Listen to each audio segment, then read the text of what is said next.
great to be here, and is my mic on? Can you hear me? All right. The green light is on. Great to be here, and it's great to be with Holden, who I have the honor of being on this National Advisory Council on Innovation and Entrepreneurship with, an organization in DC helping to set some of the policy for the nation, and he's been a great member of that. So when he asked me to come down to North Carolina, I was delighted to do it, and it's great to be here. You look like a pretty good crowd, although I do notice every single person, almost every single person, if you don't, have laptops, and I know you're checking Facebook right now and not listening to me.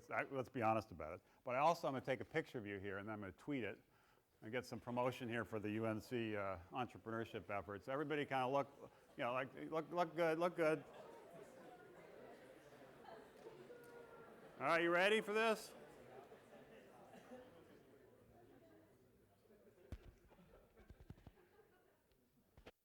All right. What's it? Steve Case. You think you can remember that? All right. There you go. Further examples of using the laptop for something other than listening to me. Anyway, great to be here.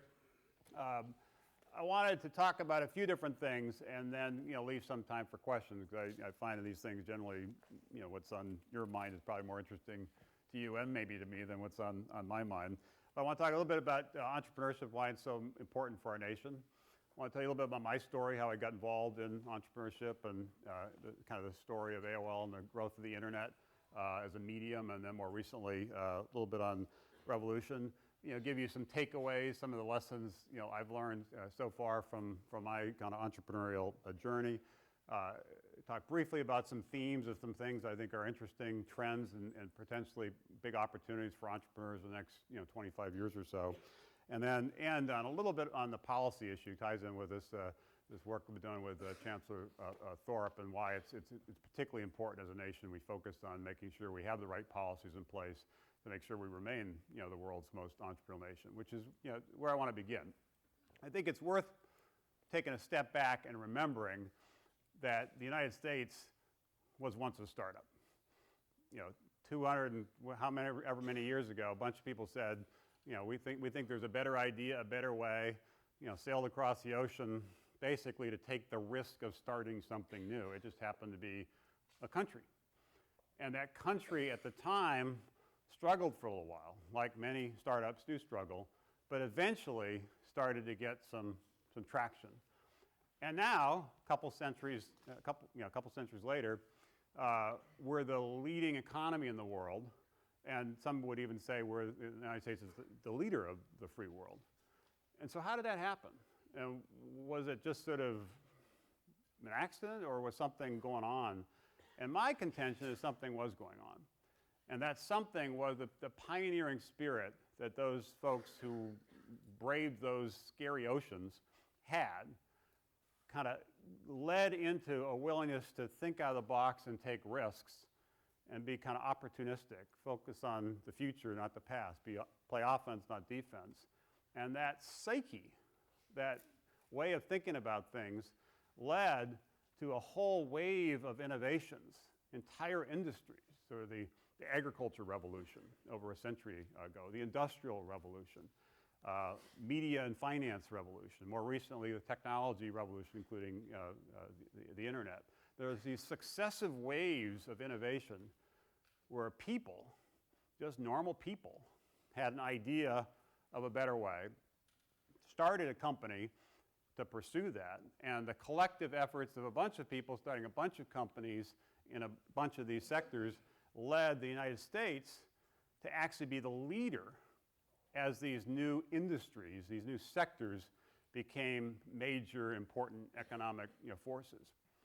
So as I think about it, and I grant you I'm kind of biased, as we think about the story of America, it's not just the story of the patriots who helped form the nation. It's the story also of the entrepreneurs who basically built the nation, built our economy, built the regions around the country that really were anchored by the businesses that were started there and the growth of those businesses, and that's really why we are today the leading economy in the world. And sometimes we forget about that. We just sort of think entrepreneurs and sort of the risk taking, that's sort of interesting, kind of off on the fringes for some people who want to do that. The rest of us will just kind of do whatever we want to do. But recognizing that these entrepreneurs have played such a central role in building the nation and need to continue to play a central role in the future is really important. And it's particularly important right now. Right now, as we said, as you all know, and hearing a lot now with the presidential election and so forth, we have a difficult situation. We have unemployment at an 8% rate, which is really high, and we want to get it down. We have an economic growth rate for our entire nation of 2%, which is really low, and we want to get it up. And we have other countries around the world getting much smarter in terms of recognizing that one of the aspects, an important aspect that's driven the American economy, the secret sauce of America, if you will, is entrepreneurship. And they're moving very aggressively on a variety of different fronts in terms of immigration policies around talent or incentives around capital or investments in basic research, a whole slew of things to step up their efforts so they will take the lead and we will lose our position as the world's most entrepreneurial nation. So it's really important if you care about the future of the country, you're worried about unemployment and want to figure out how to create jobs, you're worried about the economy, you want to figure out how to drive more growth, you're worried about the global competitive situation, you want to make sure our country remains an innovator, a leader in the, not just in the past or the present, but in the future. And the reason it's statistically so important is the data around entrepreneurship and its role, particularly around job creation, is very compelling. There's a great foundation we work with, the Kauffman Foundation, based out of the Kansas City area, that does a lot of research on this. And one of the reports they came out with basically said, if you look at the last 3 decades in this country, 40 million jobs have been created by young, high-growth entrepreneurial companies. And it accounts for all of the net job creation of the country. Small businesses are great. That restaurant or dry cleaner on Main Street or Franklin Street or what have you, terrific. They are an important part of the economy. In aggregate, they account for a lot of jobs. They don't account for job growth. One restaurant might succeed, then another fail, and they'll kind of replace each other. But at aggregate, those Main Street small businesses actually do not create a lot of net jobs. Fortune 500 companies, which are awesome and an important fabric of our economy and society, great companies, IBM and GE and so forth. They're key pillars of our economy, and now help expand globally. They too are important. They too account for a lot of jobs, but they don't account for job growth. All the net job growth is a young, high-growth entrepreneurial companies. So that's why it's so important, and that's why having a foreigner of you attending a class on entrepreneurship, even if you're not sure you know what an entrepreneur is, or not sure you have any particular desire to be an entrepreneur, whatever you end up doing, and particularly if you end up going into government, recognizing that entrepreneurs are American heroes and have been the drivers of our unbelievable rise over the last 200 years and are central and essential to making sure we remain the world's most entrepreneurial nation is an important takeaway. So that kind of sets the table why entrepreneurship is important. It's not just about specific businesses and particular stories about specific businesses, but more broadly about the story of America and really the idea of America. So now let me transition to my story, how I got started on this journey. And I was kind of an entrepreneur when I was a kid, even though, to be honest, I didn't know what the word entrepreneur meant until I was a little bit older. But I liked starting stuff. And I did the great American iconic kid entrepreneur things like a lemonade stand. I actually had a lemonade stand. And I actually delivered newspapers door to door and sold things door to door. I just wanted to do stuff. These were great businesses, but I just liked doing stuff. I like making money. I like just being out trying different things. So I think for me, there was sort of an interest in that. And then I went to college, Williams College, which I'm not going to argue is better than UNC Chapel Hill, but it's a pretty good school. And I was in those classes. I wasn't able to take anything around entrepreneurship, at least back then. Maybe it's changed. The closest, they had nothing about business. It was, classic, as you know, kind of small liberal arts, school. The closest I could get to something kind of marketing related actually was political science. I figured, well, politics, there's a lot of positioning and marketing to it, so that's what I majored in. But all the while I was kind of thinking around, entrepreneurship and businesses.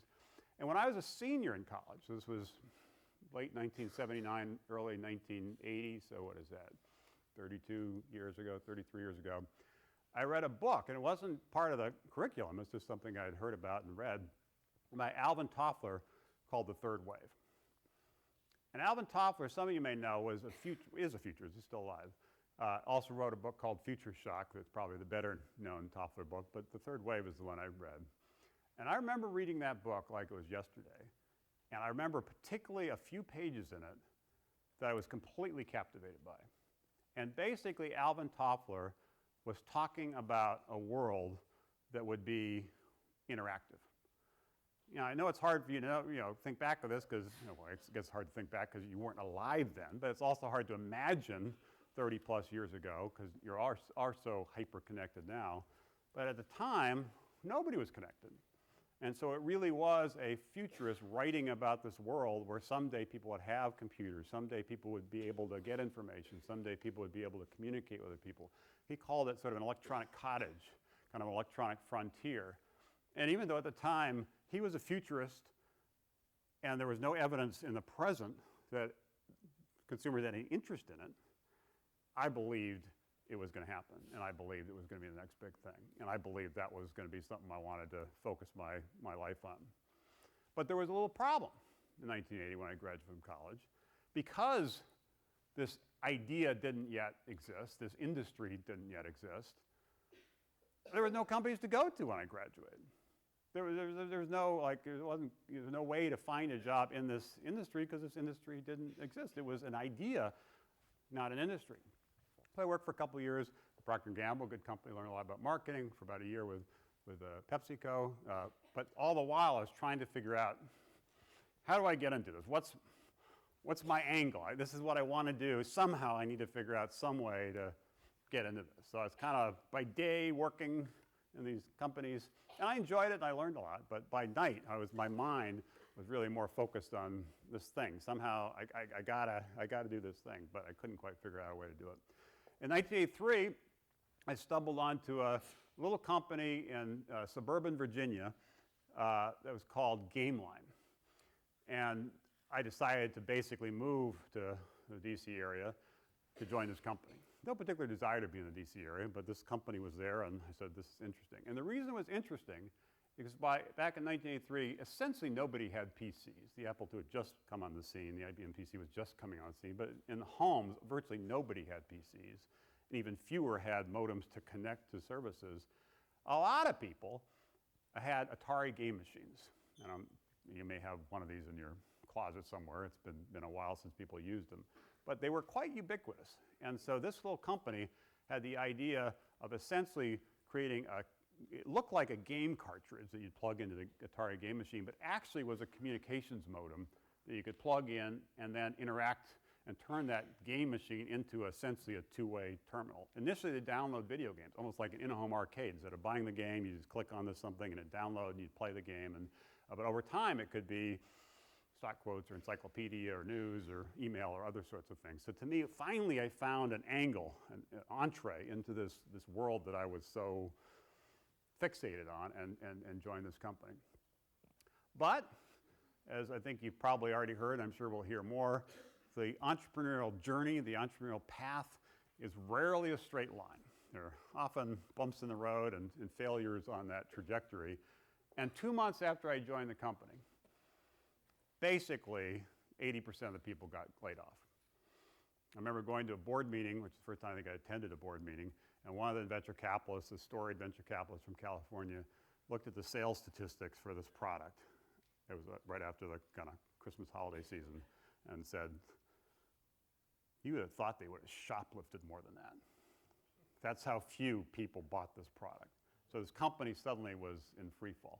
I believe the only reason I was not fired is because I was the cheapest guy, cheapest person they were paying. I just joined, they weren't paying me very much, so there was like 7 or 8 people in the marketing department. I was the cheapest, so that's probably why they kept me on. And we struggled with that, trying to figure out how to retool that. It finally concluded that in 1985, to leave that, and I joined with 2 people I met there. So the relationships you build, even when these things are struggling, are important. The lessons you learn are even more important. And the 3 of us basically started America Online, now known as AOL, in 1985. And our focus then, because there were the beginnings at the time of some online services, they were called then interactive services, services like CompuServe, and they're the beginning. There's still, at the time we started, only 3% of people were online. And on average, they were online 1 hour a week. So it was still kind of the early days in terms of the internet growing, but it was at least the beginnings of something. We started partnering with PC manufacturers, initially with Commodore, and then with Tandy, then with Apple, worked with them on something called AppleLink, then with IBM. And slowly but surely, we were able to start building our company, building our product, build the medium. But there were some real battles. The reason not many people used it is mostly they didn't think they wanted it or needed it. Also, when people did buy PCs, and most didn't, they didn't have modems built in, so it took us years to finally convince companies like IBM to build these modems in. We said, actually, we think the killer app is not word processor and spreadsheets. It's actually people wanting to interact with each other and connect and get information. That's, in the long run, is going to be the bigger driver. And of course, that's obvious now, but it was not obvious to most back then, so it took a while. The cost of these services when we got started was extremely expensive. People would spend $10 or $20 per hour to connect through very slow modems to services that were hard to use, very convoluted and kind of clunky. And so it took a while to finally break through and create a service that was easy to use and useful and fun and affordable, which was really what we were trying to do. Finally, we started to break through. In 1992, we went public. It was actually the first internet company to go public. We raised $10 million. At the end of that day, our market value was $70 million. Facebook, by comparison, was $80 billion, so it shows you how things have changed over 20 years. But this little company, we'd been at it for 7 years, and it was worth $70 million, had less than $30 million of revenue, 150 employees, I think, something like that, and a couple 100,000 paying customers. So it was still a small business, and when we went public, it wasn't like, most people didn't understand it, didn't believe in it, didn't really pay attention. But finally, a few years later, things started to take off. The World Wide Web came into play. Network costs really dropped significantly. Suddenly, all PCs had modems built in. Our software was thankfully built into to many of them. The services got more innovative, graphical games and instant messaging and things like that became popular. And suddenly, things took off. And as a result, even though it took us 7 years to get to 200,000 customers, 8 years later, in 2000, we had 20 or 25 million customers.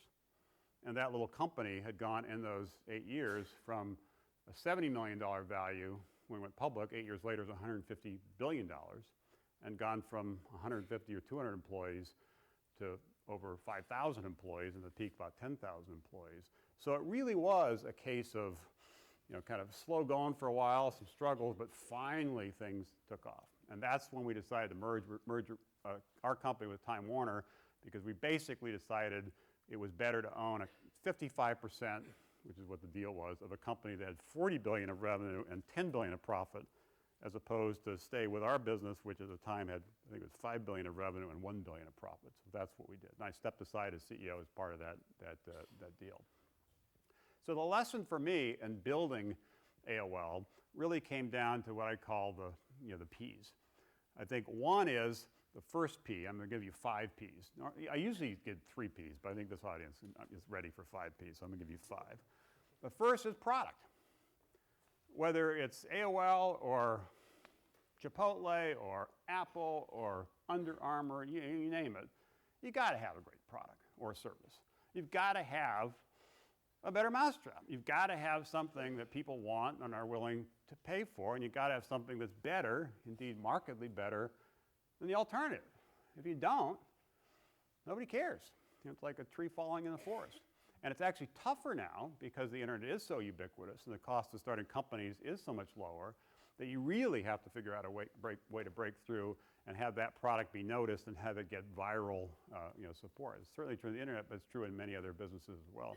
So you got to start with that idea. You got to start with that product. You got to really figure out a way to not just be another Me Too player, but something that really is substantively and dramatically better. The second is you've got to have, the second P is priorities. You've got to have focus. The biggest problem most young companies have is they try to do too many things.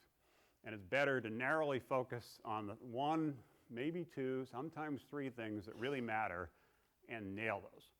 If you try to do too much too soon, you usually have a failure on your hands because urgency, speed, focus, prioritization, alignment are really critical. It's true with any organization, by the way, but it's particularly critical when you're in this early startup phase. So really understanding what matters. There's a lot of interesting things, or probably a lot of important things, but what really are the essential things that you've got to get done right and you've got to get done quickly, and focusing narrowly on those priorities is sort of the second P. The third P is passion. It's hard to be an entrepreneur. As I described, the journey is rocky, and often the path and the end point is unclear. And while there are often successes, there are far more often failures. So it is a hard path to take, a hard journey to walk. And if you're not passionate about what you're doing, you don't really believe this is going to change the world, and you don't really put, using sports kind of analogy, kind of everything on the field to make it successful, you're not going to be successful.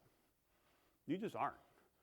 So if it's an intellectual thing, you think it's kind of interesting, or it's a copycat thing, you think somebody else is doing it and you could do it too, or it's just an opportunistic thing, seems like a hot area, I'll go into it, but you don't feel in your bones the passion for that idea and feel like that's a battle you want to fight and are willing to fight every day, 365 days a year for 10 years, because often these things take time, then don't do it. You've got to have that passion. And most people say they do, but they really don't. So understanding whether you really are, in your soul, passionate, I think is critical. The fourth, and it ties in with the passion, is perseverance. Occasionally people get lucky. The guy who started Instagram a couple years ago with a handful of engineers got lucky. Suddenly it was used by a lot of people and Facebook decided to buy it for $1 billion. God bless them. Love it. But that is the exception to the rule. Occasionally those kind of overnight successes happen, but it's rare. Occasionally in the music business, somebody who's like, 17 years old, their first album, they're a superstar. But more commonly, it took a while. Some of the kind of iconic bands of the past half century, U2 or Bruce Springsteen or what have you, it took a while. A bunch of albums, a bunch of years, playing in a bunch of skanky clubs to a small audience, but you kind of stuck with it. That's really what it takes to be successful in most things. Certainly to be successful in entrepreneurship, I'd argue it takes that to be successful in almost any endeavor. If you're just showing up and kind of punching the clock, okay, but you're not going to change the world. You're not going to have significant impact. You've got to have that dedication and that perseverance. So that's the fourth P. And the final P, and the most important P, is people. I don't care how smart you are. I don't care how hard you're willing to work. If you want to change the world, you need a team. Nobody can do it alone. And that team has to share your passion, share that willingness to persevere, be aligned around those key priorities, and make sure with you that you really have that great product. But you can't, even if you're just a small company with 10 or 15 people, the quality of those people are critical. And it's not just the skills they bring, which are important, but how making sure those skills are complementary, that you have a mix of skills. It's not like, you don't need everybody to do the same thing. You need people to do different things. Again, using sports analogy, some have to play offense, some have to play defense. It takes a mix of skills. And the most important thing is any team in any organization, certainly any sport will tell you, it's only as good as how the team works together as a team. Individual stars are important. They catalyze a certain sense of momentum and possibility, and we can do this, but it really requires a team. And there are many examples of having teams that have the best players, whether it be in sports or music. Sometimes these so-called supergroups come out, or business. The very best players who then fail because they don't really work as a team. So you should spend most of your time, if you're an entrepreneur, thinking about people. Do you have the right people on your team? Are people kind of working together in the right kind of way? Are people passionate about this idea? And if not, sometimes you have to, even if it's a friend, have to kind of replace them with somebody who really is the right person to take you into the future. So those are the 5 Ps that I found from the AOL journey and also the Revolution journey, where we have invested the last 7 or 8 years in probably 25 different companies. Some, as Colbert talked about, we're in the sharing economy. Zipcar, which I know is on the campus here around the idea of car sharing. It's stupid to own a car in a city or on a university campus. It's stupid. If you look at how many hours are actually used by the overall cost to buy the car or lease the car, and insurance for the car, and parking the car, and gas in the car, and actually the cost per hour is exorbitant. It's stupid. But up until the internet being ubiquitous, it wasn't really easy and convenient to have cars parked in your neighborhood that you can kind of book on your smartphone and walk right up to them and kind of drive away. We also invested in a company called Exclusive Resorts, which does the same thing for vacation homes. It's stupid to own a home and Telluride or something and go there 2 weeks a year, but pay for it 52 weeks a year. So sharing things makes sense. More recently, we invested in a company in New York called Loose Cubes that basically is sharing creative office space. People have excess space, or people are looking for some place other than maybe a Starbucks to work in. They are part of this sharing economy. We also believe in the whole area of what we think of as the second internet revolution. The last 25 years was the first internet revolution. As I mentioned, started with nobody, 3% being online, and nobody really knowing or caring about it, to suddenly now everybody being online almost all the time through multiple devices, multiple networks, and so forth. Great. Now the next focus, the next 25 years, some of the opportunities maybe for some folks in this room, is the second internet revolution, which is not necessarily building internet companies, because that's sort of done, but building companies that transform other industries because of the ubiquity and mobility of the internet. And 2 in particular that I think are particularly ripe for change and are going to be big opportunities over the next 25 years are education and healthcare. As you well know, education is important and hasn't really changed much in a century. It really hasn't. But it's going to change a lot in the next century, I'd argue in the next 10 or 20 years. It's going to change in terms of how we think about K-12. It's going to change in terms of how we think about higher ed. It's going to change in terms of how we think about lifelong learning. And all kinds of interesting companies are bubbling up right now focused on that, recognizing it is an important part of our life, critically important part of our life. It is something as a nation we spend a lot of money on, and it's not as personalized or as efficient or as effective as it could be and should be. And there are a lot of different theories of the case, and some will end up being right and some will end up being wrong. A lot of companies doing a lot of things, and some will succeed and some will fail. But the idea of revolutionizing education based on the new realities of the tools that we now have and how do you think about things. One company we invested in, for example, is working on the idea of the flipped classroom. That maybe instead of coming to this class and listening to me lecture, and then you're going to, I don't know what you're going to do, go back to your dorm and make notes or something. And instead, maybe I should have taped this lecture, and you should have watched it last night, and then we spend the entire time in this class talking about it. So it really gets the benefit of more interaction. And it works for different subjects in different ways. But those ideas are, what are the new models for learning and education? I know UNC, Chapel Hill, there are a number of different things that are being tested, which I think is important. So education is a big deal. The other big deal is healthcare. It's 1/6 of our economy, 17% of our entire economy. It's something people care about. They want to live long, healthy, productive, happy lives. And the healthcare system is broken. We can't afford it, and it's pretty inefficient, and it's kind of a little bit of a guessing game in terms of things. And I think it'll get revolutionized again in 3 different ways. There'll be a variety of different products and services, some of which are starting to happen now, but more will happen soon, that are tools to help you stay healthy. Some people call it wellness. A whole slew of different devices and services that will give you better information so you make better decisions and stay healthier. The second is tools to manage chronic disease, diabetes and heart disease and so forth. What are the different tools that can do that in a more convenient, personalized way? And the third is the life-threatening disease, cancer and other things, so that when you're afflicted by one of these diseases, you get a much more personalized approach, and you know the drug that you're taking actually is going to work. In many cases, people are really just guessing. They're hoping. They really don't know which drugs work with which people. So this whole effort around personalized medicine is very important.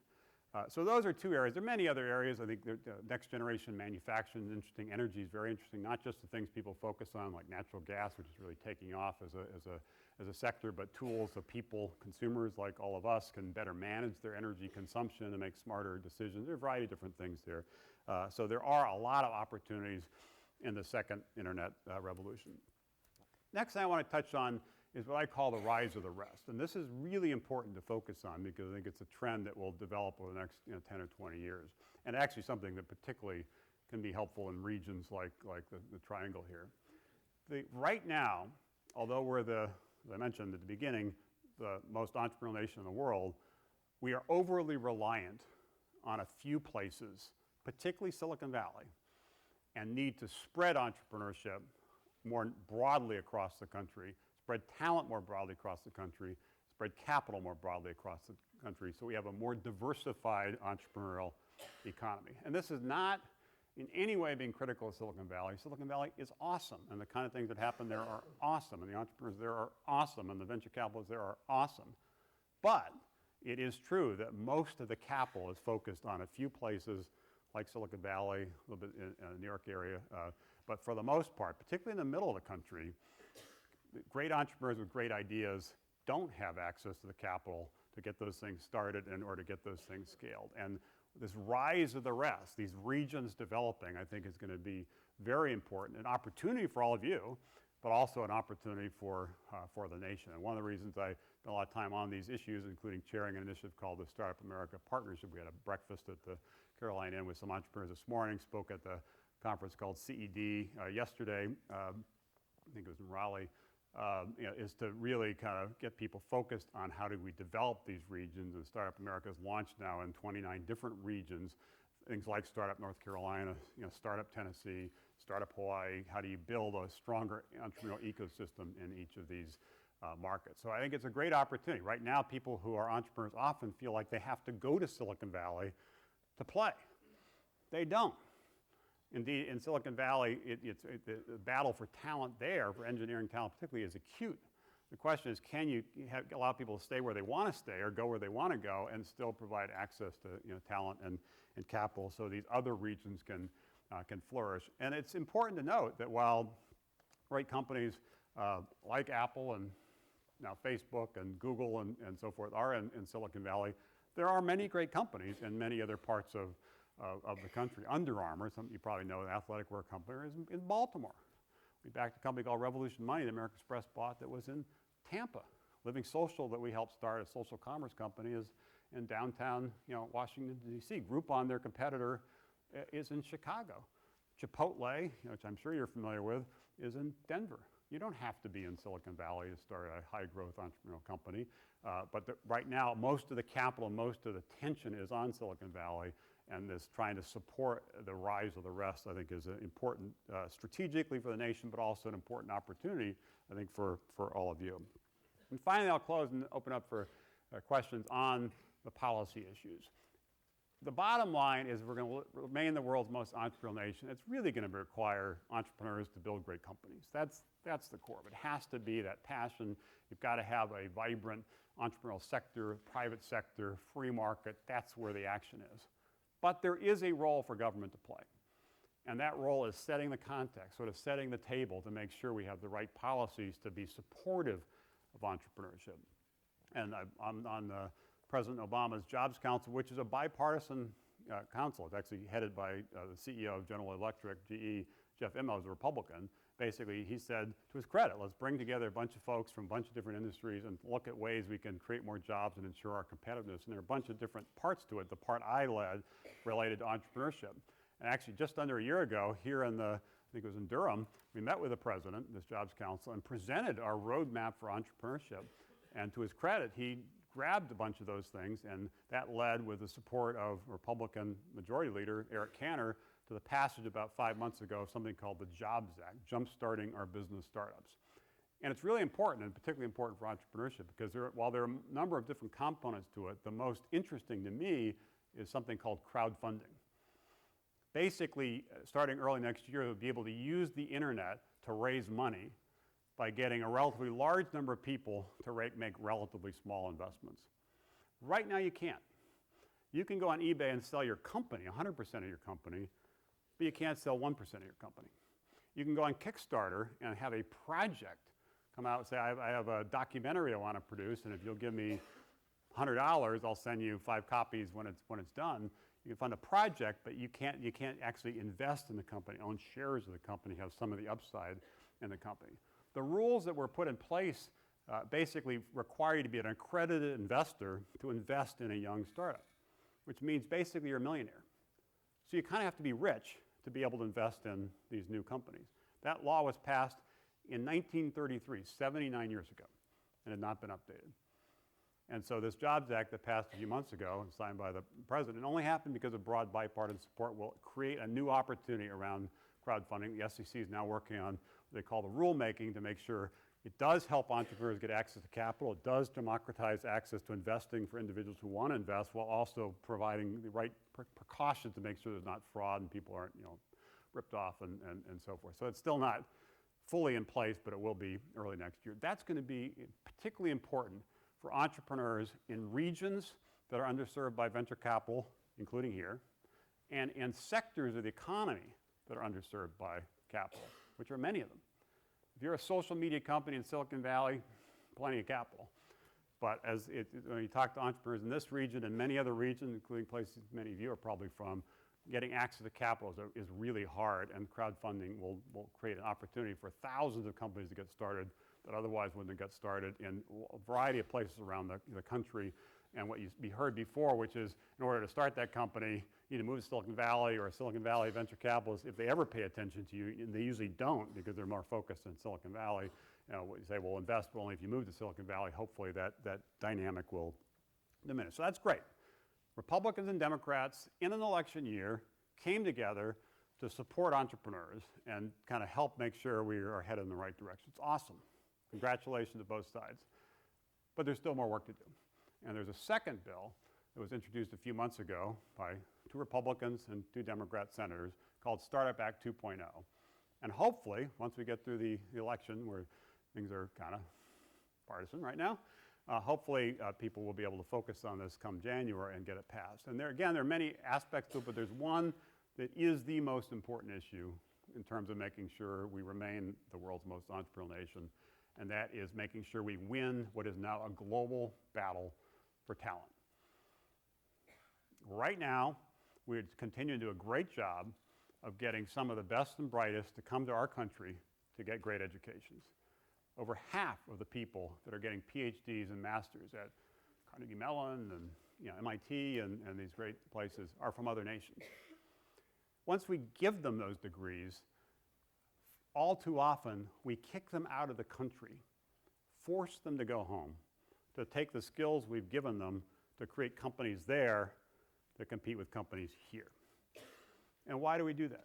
The reason we do that is because we have a broken immigration system, and it's very complicated, all different aspects of immigration, but essentially we don't have the flexibility. Some people get lucky, but most don't, to essentially staple a green card to those diplomas and not only make it easy for them to stay here, but ask them to stay here.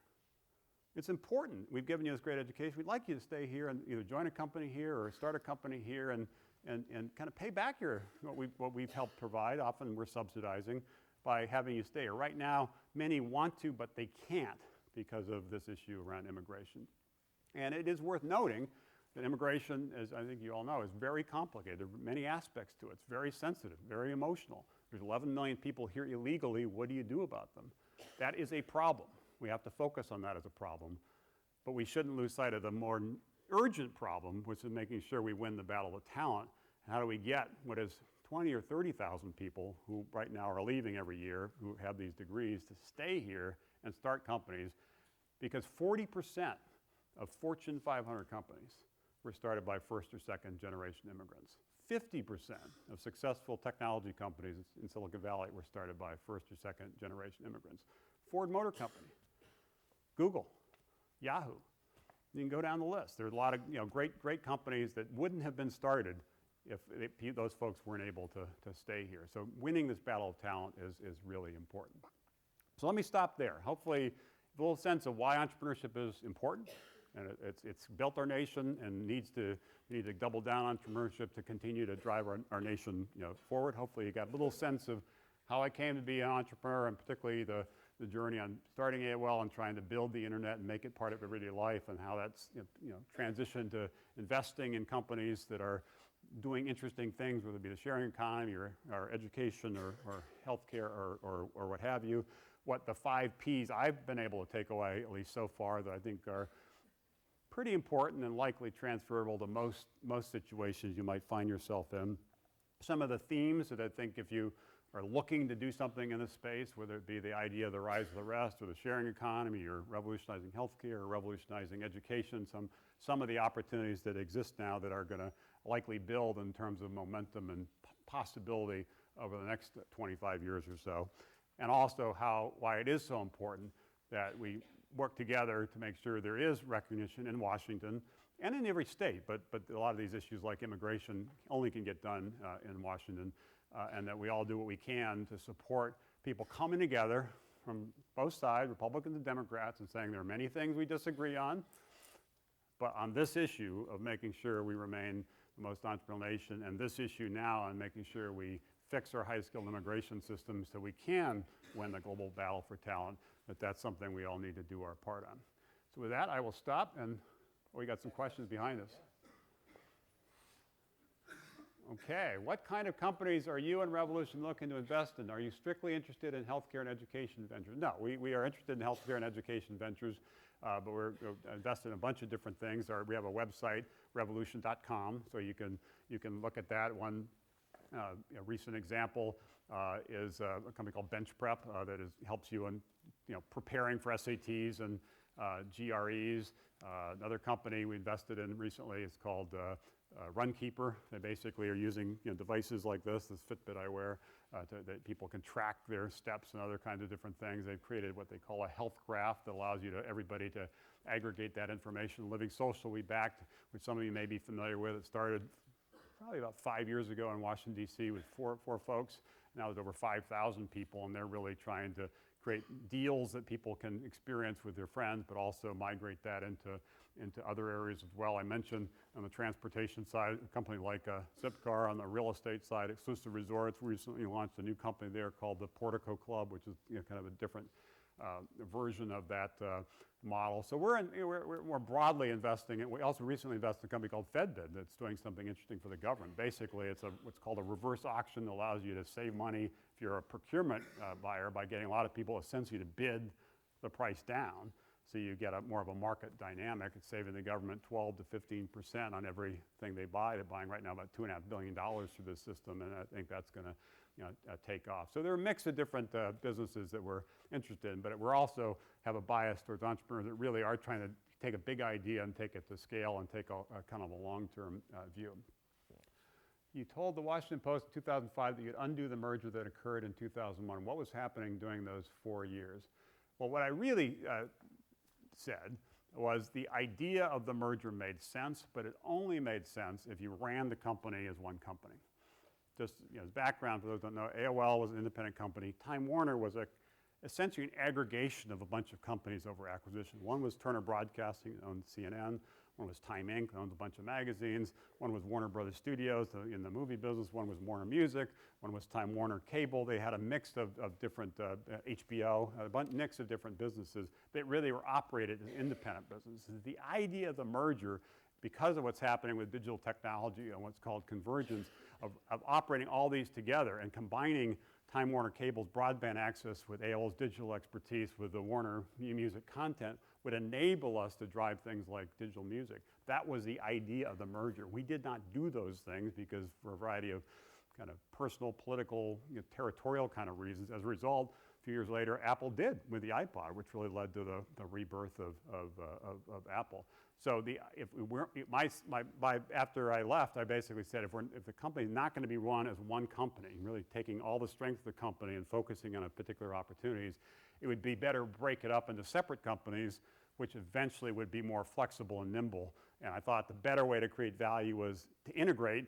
If you weren't committed to that strategy, it'd be better to liberate. And that's actually what they ended up doing. AOL had a breakthrough only after 7 years. What made you to keep at it? I think it's true with a lot of entrepreneurs. It goes back to this issue of passion about the idea, that I really believed in the idea of the internet. I really believed someday everybody would be connected. So even when there were struggles, I never kind of lost sight of the promised land, the prize, if you will, and kept at it. And there were times where we went through our own cycles of layoffs and thought something was going to work and didn't quite work, or thought we were going to raise money and didn't quite raise money. One of the crises actually we had was with Apple. We actually were the first company, this was 1987, to ever license the Apple brand name. And we created a service called Apple Inc. Well, after about a year, Apple hated it because they realized they're control freaks. They wanted to basically do it themselves. So they basically said, we want to break up this agreement, and paid us a bunch of money kind of to go away. And we had to then kind of restart, and that actually led us to have an internal contest. What do we call it? We can't call it Apple Inc. anymore. And America Online basically came out of that. So it was a crisis that some thought would kill the company, and actually ended up creating an opportunity that took us to the next step.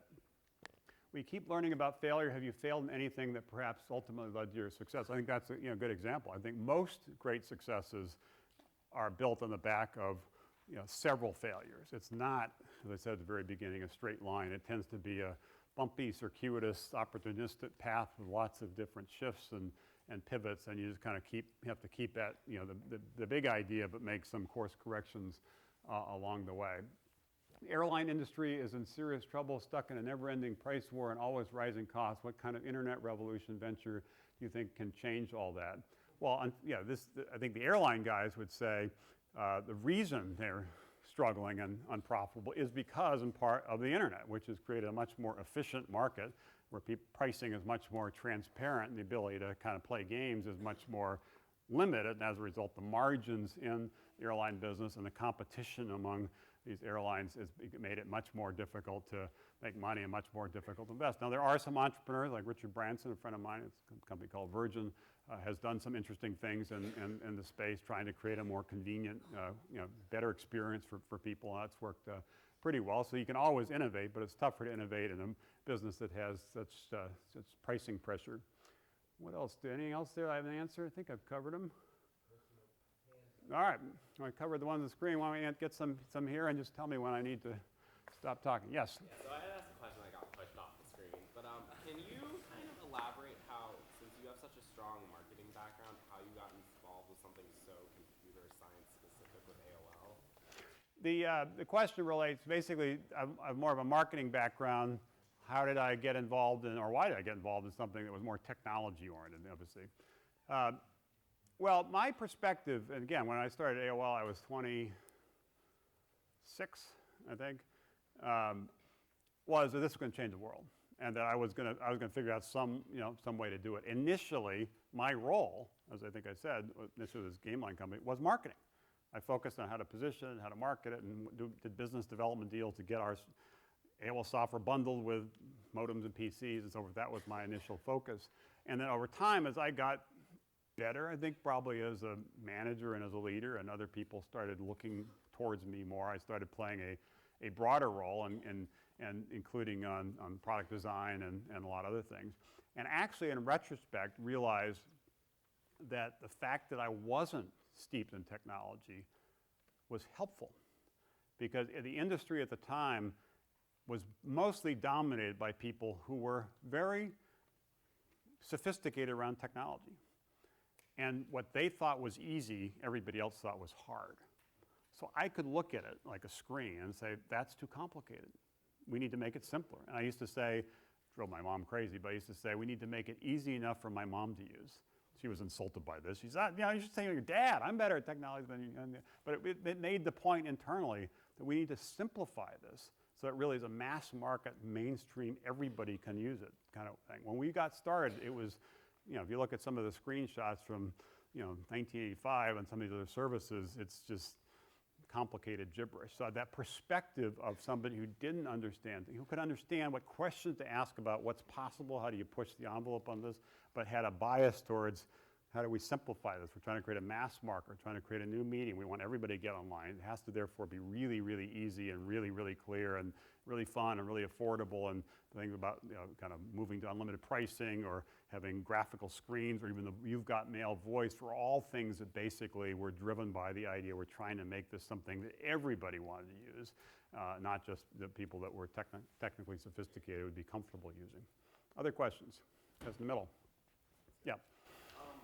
If someone like me has an entrepreneurial idea that requires money, I don't have a reputation, I don't have any real credibility in the industry, what would you recommend is my best way of going back and finding investors and setting up meetings with them and coming off as legitimate as someone who has really never really done anything before but might have a great idea? Well, that's a good question. I would say the good news is it's a lot easier now than it was when I got started. One story I didn't tell you, but it's kind of amusing, is when we went public in 1992, I was 33 years old. And the investors felt, it was, again, so the first internet company to go public, that the investors, the new investors, the public market, Wall Street, would not trust or have confidence in a 33-year-old. I was too young. So I actually was asked to step aside. By then I'd been promoted to being CEO, step aside as CEO and have one of the other co-founders who was 50-something kind of go back into being CEO because the optics would be better. And I was mad about it because it just seemed unfair, but decided to kind of go along with it. And then like 6 months after I went public, I got reinstated as CEO. But it's kind of funny given that now Mark Zuckerberg, for example, goes, takes the company public and is the CEO, and I don't know, he's now 27 or something like that. And the first time I met him, two things were interesting about it.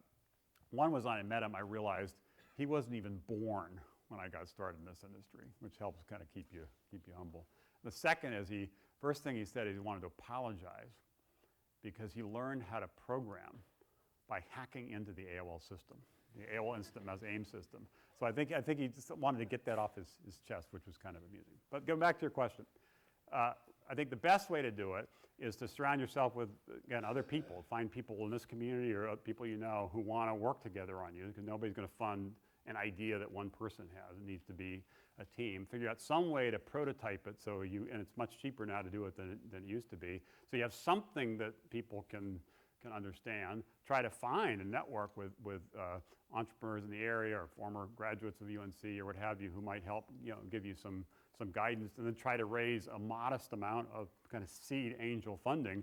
But this is where the crowdfunding thing I talked about before is helpful for a lot of folks who aren't at UNC and don't have a lot of former entrepreneurs in this North Carolina area, or don't have the alumni connections, or don't have the classmates who might be able to be helpful. In a lot of parts of the country, obviously that's the case. It's even harder, and that's where the crowdfunding opportunity is going to become significant. But it starts with, as I said, the first P, figuring out a great product. Why is what you have in your head better than what's currently out there, and really being able to explain what that is, and then take it beyond just the idea into something that is, people can understand and evaluate. And the ability now to do these fast prototyping is relatively expensive. The ability to launch something that is 1 or 2 people and just and see what happens is gotten much easier, much cheaper than it did before. As a result, though, there's good news, bad news. The good news is easier to start a company. The bad news is it's harder to get attention. It's now become like the music business or the movie business. Everybody puts out music, everybody puts out movies, but to be a winner that's really kind of hits the top of the charts is actually really hard. So the internet business has become more like that. So it's not just having the better idea, it's how do you break through the clutter, what partnerships do you form, how do you get the viral marketing done, what people do you get involved in the company, those become very, very important as well. Looks like we need to stop. Thank you again for paying attention to entrepreneurship, being in the class, and hopefully you'll be successful in the future.